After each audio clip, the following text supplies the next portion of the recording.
Hello everyone, good morning. Welcome back to my channel Sandeep Moli lifestyle. কেমন আছো তোমরা সবাই? আশা করি সবাই খুব ভালো আছো, আর আমিও খুবই ভালো রয়েছি। তো আমি এখন সকালবেলা থেকেই ব্লগটা স্টার্ট করে দিলাম। তোমরা আজকে ব্লগটা দেখো প্রথম থেকে শেষ পর্যন্ত, আশা করি তোমাদের খুবই ভালো লাগবে।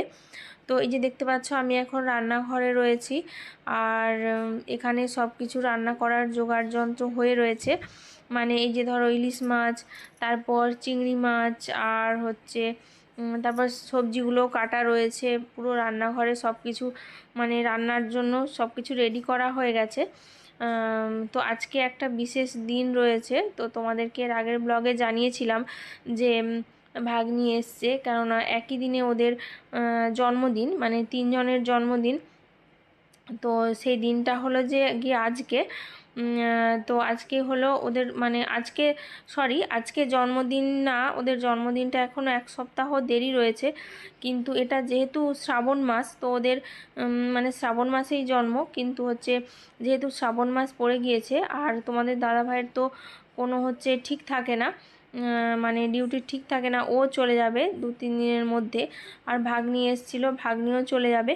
তো সেই জন্যই একটা দিন দেখে, শ্রাবণ মাসের একটা দিন দেখে মা ফোঁটাটা দিয়ে দিচ্ছে আর কি। তো এরকম ব্যাপার। তো সেই জন্যই আজকে ওদের জন্মদিনটা পালন করা হচ্ছে। তো যাই হোক, ওদিকে তো রান্নাবান্নার তোড়জোড় শুরু হয়ে গেছিলো সকাল থেকে, তোমরা তো দেখতেই পেলে। তো তারপর কি বলো তো, তো কিছুটা রান্না হয়ে যাওয়ার পর, পুরোটা রান্না এখনও পর্যন্ত কমপ্লিট হয়নি। কিছুটা রান্না হয়েছে, ভাজাভুজিগুলো হয়েছে, আর একটা চচ্চড়ি হয়েছে। তো তারপর স্নান করে নিয়েছিলাম, যেহেতু ওদিকে 9টা বেজে যাচ্ছিল, তারপর ওদেরকে ফোঁটা দেওয়ার ব্যাপারটাও রয়েছে। তো সেজন্যই আমরা সবাই স্নান করে নিয়েছিলাম। তো এখন ঠাকুর ঘরে গিয়ে মা ফোঁটাটা দিয়ে দিল, তারপর বাবা গিয়ে ওদেরকে আশীর্বাদ করছে, বর আর এদিকে ভাগ্নি দুইজনকেই। আর তো ননদেরও জন্মদিন ছিল, বর, ভাগ্নি আর ননদ। তো ওদের তিনজনের একই দিনে জন্ম, একই মাস একই দিন, এরকম ডেটটা একই। তো এরকম আর কি। আর এটা একটা অবিশ্বাস্য ব্যাপার, অবিশ্বাস্য ঘটনা। এরকমটা আমার চোখে কোনোদিনও পড়েনি, আমার জ্ঞানে আমি এরকমটা দেখিনি। তো যাই হোক, যে একই দিনে তিনজনের জন্মদিন পালন করা হয়। তো এরকম আর কি। তোমাদের জানা থাকলে তোমরা কমেন্ট করে জানাতে পারো। তো এইদিকে দেখো, মাও সব কিছু ফোঁটা দেওয়ার পর্বটা শেষ করে নিল। তারপর আমি বসেছি ভাগ্নিকে ফোঁটা দিতে, যেহেতু আমি ওর মায়ের মতোই, তো সেজন্য ওর মা তো এখানে নেই, সেজন্য আমি ওকে একটু আশীর্বাদ করে নিলাম, ফোঁটা দিয়ে আশীর্বাদ করে নিলাম। আর এর আগের বছরটা না, ওদের বার্থডেটা খুব সুন্দরভাবে পালন করা হয়েছিল, মোটামুটি ঘরোয়াভাবেই পালন করা হয়েছিল, কিন্তু মোটামুটি ভালোভাবেই করা হয়েছিল। কিন্তু আগের বছর না, সবাই ছিল বাড়িতে, দিদি, জামাইবু, ভাগ্নি আর তোমাদের দাদাভাইরা সবাই ছিল। তো খুব ভালোভাবেই কেক কাটিং হয়েছিল, সেলিব্রেশন করা হয়েছিল ফ্যামিলির সবাইকে নিয়ে। কিন্তু এবারটা সেরকমটা হলো না, যেহেতু ননদ আসতে পারেনি। তো ভাগনার এক্সাম ছিল, তারপর আরও ওদের বিশেষ কিছু কারণ ছিল, সেজন্য আসতে পারেনি। তো ভাগ্নি একাই এসেছিল। তো যাই হোক, এদিকে দেখো দুটো মাংস বাকি ছিল, তো বাবা এখন মাংসগুলো রান্না করছে। আর আমি এদিকে ইলিশ মাছটা করে নিয়েছিলাম, ইলিশ মাছের সর্ষে বাটা, আর এইদিকে 3 রকমের ভাজা, বেগুন ভাজা, আলু ভাজা, পটল ভাজা, আর এদিকে চিংড়ি আলু দিয়ে পোস্ত।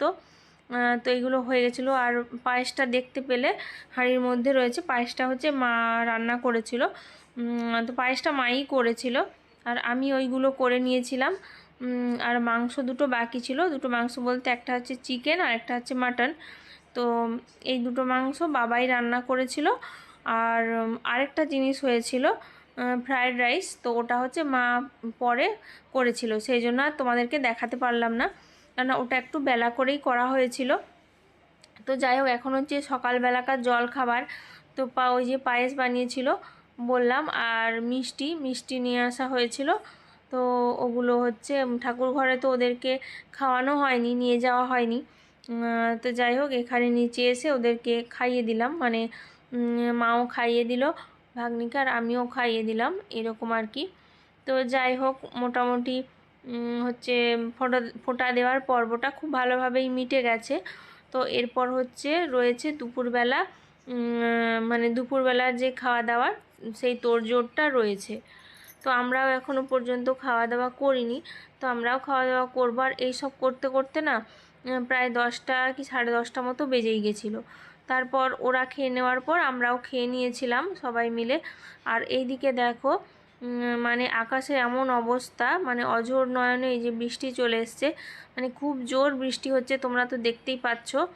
আর আমাদের সব কিছু রান্নাবান্না ওদিকে কমপ্লিট। তো সবাই মোটামুটি হাতাহাতি করেই রান্নাগুলো করেছি। যেমন আমি সকালবেলা ওইগুলো রান্না করেছি দেখালাম। তারপর হচ্ছে মা রান্না করছে ফ্রায়েড রাইস আর পায়েস, আর বাবা হচ্ছে 2টো মাংস রান্না করেছে, এই আর কি। তো ওইদিকে মোটামুটি রান্নাবান্নার কাজকর্ম মোটামুটি কমপ্লিট হয়ে গেছে। তারপর দেখো ওইদিকে বাইরে বৃষ্টি পড়ছে, আর আমরা শাশুড়ি বৌমা দুজন মিলে বসে পড়েছি মানে তালগুলো মারতে। আর এই তালগুলো না ভীষণ বড় বড় ছিল, মানে প্রচণ্ড বড় বড়, তোমরা না দেখলে বিশ্বাস করতে পারবে না। তো বাবা কিনে নিয়ে এসেছিলো বাজার থেকে, মা আনতে বলেছিল। তো হচ্ছে ননদের বাড়িতে পাঠাবে, তো পিঠে পাঠাবে আর আমরাও বাড়িতে খাবো, তো সেই জন্যই আর কি। আর হচ্ছে এই তালগুলো না মানে মারতে এত কষ্ট হয়ে গেছিলো, কি বলবো, এত বড় বড়, তো ভীষণ সেই জন্য মারতে ভীষণ কষ্ট হয়ে গেছিলো। আমরা দুজনে মিলেই মেরে নিয়েছিলাম, তো তারপর ফ্রিজে রেখে দিয়েছিলাম। তো যাই হোক, এই করতে করতে দুপুর 12টা 12:30 বেজেই গেছিলো, খাওয়া দাওয়ার মানে টাইম হয়ে গেছিলো তখন। তো এই যে দেখতে পাচ্ছ পুরো থালা সাজানো হয়ে গেছে। ওহো সরি, পমফ্রেট মাছগুলো ভাজা হয়েছিল, তো ওটাও ভাজা করে রেখেছিলাম।